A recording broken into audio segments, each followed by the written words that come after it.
Kodwa namhlanje simbona uma phambi kwepodium uyakhuluma nabezindaba uthi yena ugculisekile ngokhetho. Iluphi ukhetho agculiseke ngayo? Ngoba lento esikhuluma ngayo asikhulumi ngenzwa bethi. Sikhuluma ngento esiyibonile ngamehlo ekade yenzeka phambi kwethu.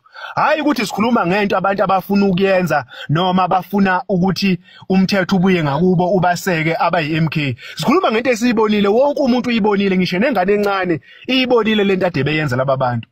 Kodwa namhlanje uhlabisa ukwazi ukuzoma phambi kwethu thina singabantu esivote ngoba sifuna ushintsho, sifisa ushintsho. Yena uzothi uyahambiselana nalokho okwenziwe yi-IEC. Sisodwa ke sizathu sokuthi labo bantu benze leyo nto leyo ingoba i-EFF nenkatha ne-ANC they are serving the same master.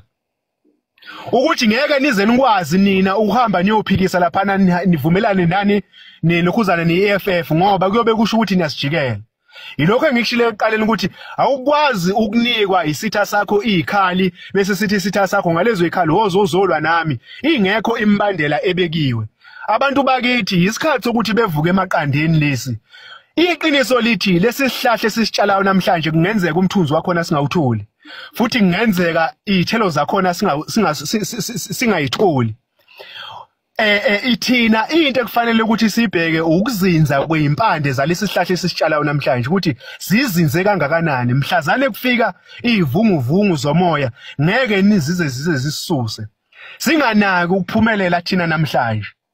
Kodwa uma sihlulekile asokwazi ukuthi sobe sihlulele ngisho nezingane zethu baba abenzanga kahle lapha emhlabeni bahluleka ukusilwela bese nethuba bephila lapha emhlabeni. Abantu akade bethanda ukhongolose amahlo abo abawajikise bebuyise eqinisweni ukuthi lokho kwenzakalayo namhlanje ngoba izwe libuyela kuba belungu. Niyathanda ngithanda lokho abakwenzayo namhlanje babuyisela kulo abenzayo namhlanje babuyisela. Yingakho kwenzeka nje namhlanje. Lento lena eyenzeka manje yinto yaplana ngaphambi kwa-1994. Yingakho namhlanje izwe selizobuyela kubelungu futhi abelungu bajabule. Lokho bakwenze ngamabomu yingakho bezomcindezela umuntu omnyama niyathanda nithandi. Khona namhlanje i-DA ibisi announce laphana koTswane City of Tshwane ukuthi ama rate wamanzi ayakhuphuka, ugesi uyakhuphuka, ama level wonke ayakhuphuka. Ngoba vele inhloso yabo yiyo leyo ukuzocindezela umuntu omnyama la i-middle class. Abantu bakithi makavuke emaqandeni ngoba uma bengavuki ubutshani obulele buvuswa ngomlilo. Ngeke nize nisekwe o-Oppenheimer, ngeke nize nisekwe o-Johann Rupert bese nicabanga ukuthi nizophumelela kulizwe lakithi. Ngeke abaholi benu ohlabisa bamukele imali eqhamuka kubelungu ababesicindezele ngobandlululo. Bebanike bethi abazolwa nabo. Ngeke nize nikubone lokho. Ngiyafunga ngiyagomela niyongibuza ningiphala ulimo. Uma nisazophandlwa udaka emehlweni niphandlwa abanye abaholi engicabanga ukuthi bamnyama njengani kanti bamhlophe ngaphakathi. uRamaphosa ufana nenja. Inja ke ithi mangabe iphakelwe idla bese iyagwavuma. Ibe nomona ngokudla engakusebenzilanga kodwa iphiwe khona ibicelile. Ingafuni lezi ezinye izinja zikudle. Ngoba vele ukudalwa kwakhe nasesidalweni sakhe uyidla ligwavuma. Imalasi uqobo lwayo. uRamaphosa akanendaba nomuntu omnyama, akasoze abe nendaba nomuntu omnyama.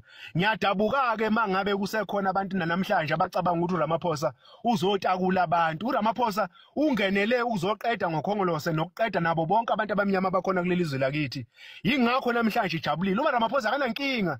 Ningaze nimdabukele nina khongolose nithi uRamaphosa ubhlungu lapha khona akabhlungu. Wethulwe umthwalo noma uzethule umthwalo ekade awuthwala awuthembisa abelungu ukuthi umhlaba ngiyobuyisela kini ngokuthi ngidilize iqembu lokhongolose nabantu bephelelwe yithemba kukhongolose bephinde bephelelwe yithemba kumuntu omnyama. Nina yenzani ngayo yonke indlela ukuthi nicindezele bonke abantu abamnyama abafuna ukuphakamisa amakhanda namhlanje.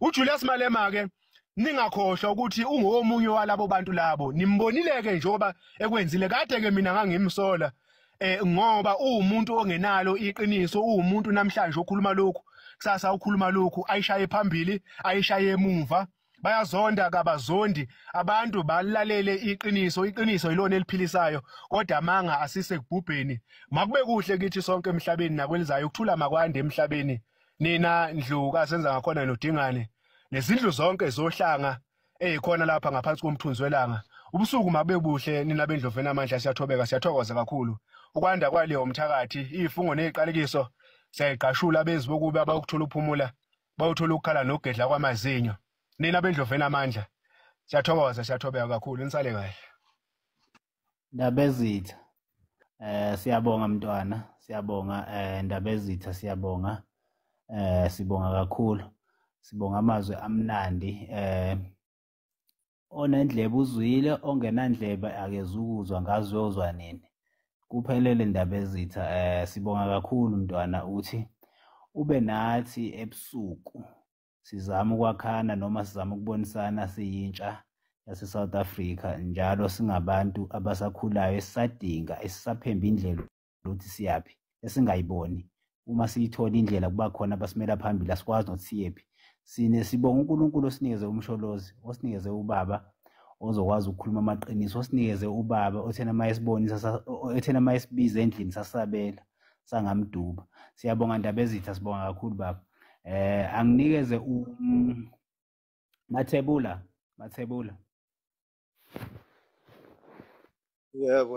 Yebo bhuti bayedwa Ndabezitha nakwethu ungixolele bengifuna ukudlulisa ukuhlonipha kuNdabezitha angifuni ukuthi athi maye khona ngaphakathi kwethu ngingamrecognize kungaba kuyisibonelo esibi kwabanye abantu uthena ubaba umsholozi uma kukhona abantu abasiphethe ngaphambili ake siba recognize siba understand la eSouth Africa ukuthi umhlabuko wabo ngane yakwethu ngibonga ukubekezela kwakho ungaqhubeka Mathebula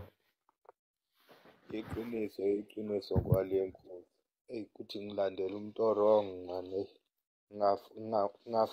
ngafakile nasenyaweni cha kodwa isigqoko ngizosilahla phansi ngithi bayede unyathele kakhulu ey'ntweni ezisakhayo nezakha wonke umuntu ukuthi ngoba sengifike kabi umuntu Bagxeka isenzo sikamongameli uVelenkosini Hlabisa we-IFP emva kokuba ebonakale noma yezwakale encoma indlela oluhambe ngayo ukhetho.